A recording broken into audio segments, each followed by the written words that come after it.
মা আজকে সকালে ব্রেকফাস্টে বানিয়েছিল গোলা রুটি, পেঁয়াজ আর লঙ্কা কুচি দিয়ে। খেতে কিন্তু বেশ ভালো লাগে, তাই না? আমি কিন্তু এই রুটি, গোলা রুটি এগুলো কোনোটাই করতে পারি না, বাট অন্যান্য রান্না মোটামুটি সবই পারি।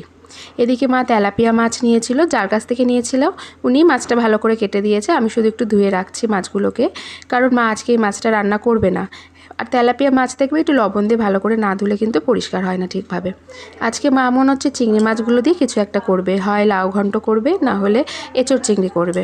তবে ছোট মাছটা দিয়ে লাউ ঘন্ট খেতেই বেশি ভালো লাগে। তারপরে এদিকে এসে দেখলাম ভোরের বেশ দু একটা জামা কাপড় রয়েছে, তাই ভাবলাম সেগুলো ধুয়ে দিই, আরও জুতো দুটো ধুয়ে দেবো। ভোরের জুতোগুলো আমি সপ্তাহে 2 থেকে 3 দিন ধুয়ে দিই, কারণ এগুলো সবসময় পরে তো নোংরা হয়ে যায় জুতোগুলো। আর এমনিতেও বাচ্চাদের জিনিসপত্র দেখবে যত পরিষ্কার থাকবে তত বেশি দেখতে ভালো লাগে, আর বাচ্চাদের শরীরও কিন্তু সুস্থ থাকে। আমি ভোরে জামা কাপড় রেগুলার ডেটল জলে ধুয়ে দিই, ওর বাসনপত্র রেগুলার এখন আমি স্টেরিলাইজ করি।